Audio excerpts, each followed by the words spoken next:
This is Landon, and this is Landon's BRZ. This is the wide body kit that we're going to put on his BRZ, well, to hopefully make it look something like this. Let's begin, shall we?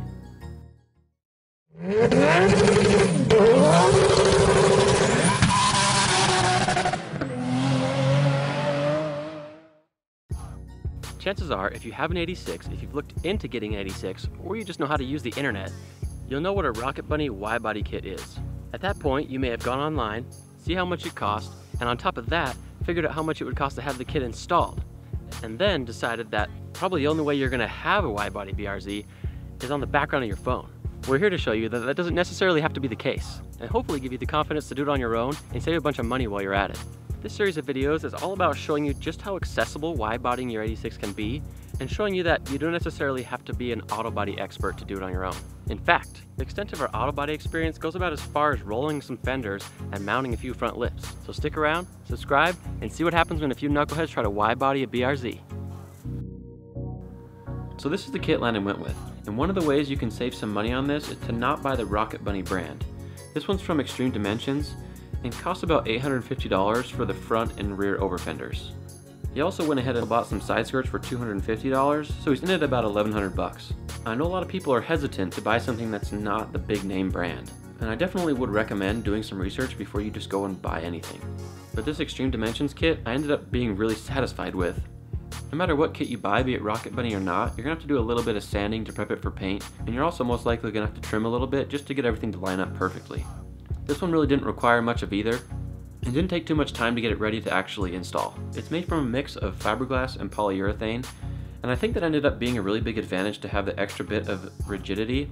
After reading a lot of people's experiences with straight polyurethane kits, I think ones with fiberglass, or at least something a little stiffer, is the way to go. The last thing you want is a bunch of bends and gaps and that thing flapping around when you're driving. The two small pieces you see here are the ones that extend off the rear over fenders onto the rear bumper. And this one extends off the front fenders onto the front bumper, and the reason we only have one of them is because they accidentally left one out, but it got shipped out the next day and we should have it soon. Besides a scone with honey butter, it's always important to have food. What we used to do the trimming on the body was this cheap tool I got from Harbor Freight. I think I paid like 20 or 30 bucks for it. It's called a cutoff tool, and you can buy these replacement blades for it. I would suggest buying a pack of them because we found it best to use a fresh blade with each fender that we cut. It made it a little faster and made it easier to have a good clean cut. And now here's for the scary part. Well, at least what can seem to be scary. Doing the actual trimming on your car. You may be wondering, well, how the heck do I know where I need to tape this off? You can actually look online, and there's a lot of diagrams and instructions on certain dimensions on how to tape your fender. I'll hold this for a snapshot here, and you can kind of get an idea of what you should do to tape it off the best way. Now, we use the line along the bottom, the lower line, and I definitely suggest cutting off a little amount first and then fitting the fender. If it's hitting something, you can easily see that and then cut more, because you can always remove more, but you can't add it back. We just so happened to be lucky enough that this first tape line that we did on the bottom was perfect, and we used it as a template to tape off the driver's side fender as well. This is the piece that was removed from the passenger side fender. As you can see, it's really not that much metal. I think a lot of people have this perception that when you put these kits on, a lot of metal is removed, and it really isn't. We played it a little safe and removed less than we had taped, which ended up being perfect because when we put the over fender on, it didn't touch any of the metal underneath and was a great fit. Now, this car wasn't built to be bagged, so if you're planning on bagging your car, you're gonna have to cut off more than we did here so you can have more clearance for the wheel on top. How much more do you need to cut off? Enough to party. There are a bunch of holes along the back side of the fender. Make sure to leave the one on the bottom on. That will just give you an extra hole to attach the over fender to help you attach it close to the body. That's not totally necessary, but just to make it super clean, Landon used a Dremel to clean up all the rough edges.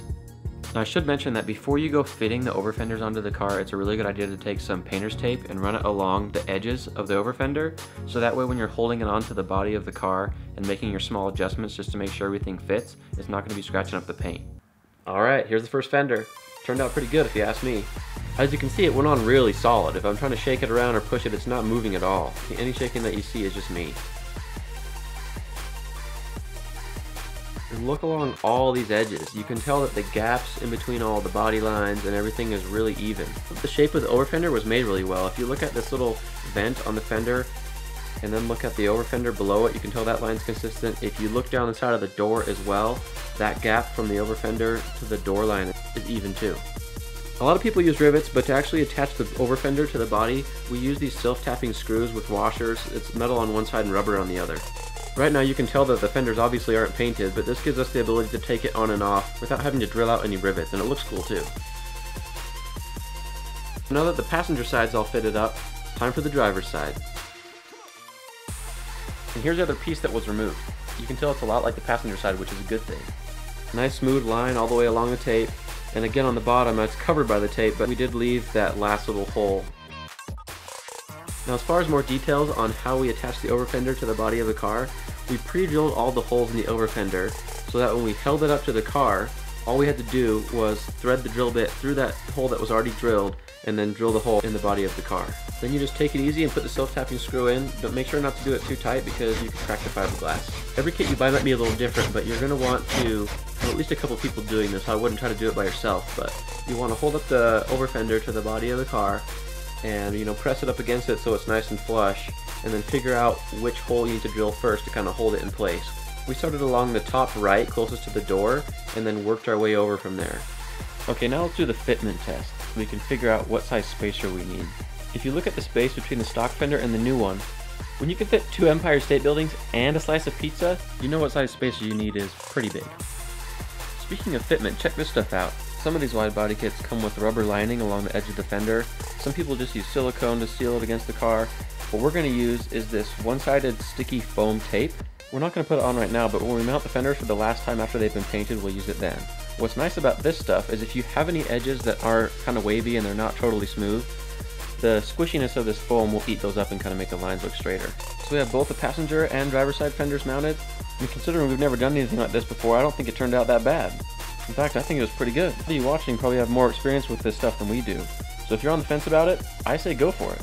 And that's about all we have for today. Next time we're going to mount the rear fenders. Those are a little bit more complicated and there's a few more steps you have to do to prepare them to be put on. But I'll save those details for then. So if you're interested in the progress of this car and to see how that goes, make sure to stick around.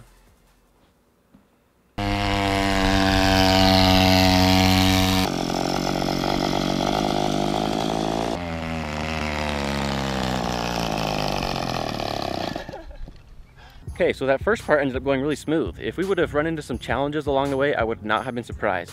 But we didn't, and that's definitely a good thing. And hopefully, if you've been looking into doing this yourself, this would have been helpful to you in one way or another. If you have any suggestions or if you have any questions, go ahead and put them in the comments below because I try to read every single one of them. If this is your first time stopping into the channel, don't forget to subscribe, and if you like the video, give me a thumbs up. We're going to be throwing on the rears next time, so I'll see you then. That's good.